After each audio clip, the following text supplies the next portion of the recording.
এই জামাকে কেউ মানেনি, আজ আমি নিজের শক্তি দিয়ে মিলিয়নার।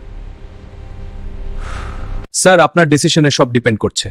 প্রফিটের আজ মানুষ ইম্পর্টেন্ট।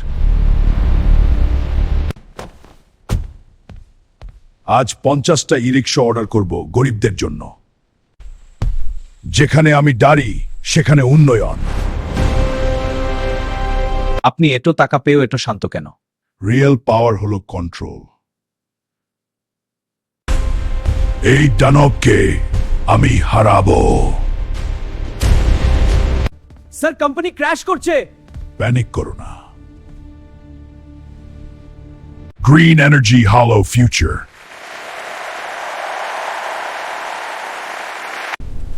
শক্তি নয়, বুদ্ধি দিয়ে যেতে হয়। আমি গরিব ছিলাম, তাই গরিবদের কষ্ট বুঝি।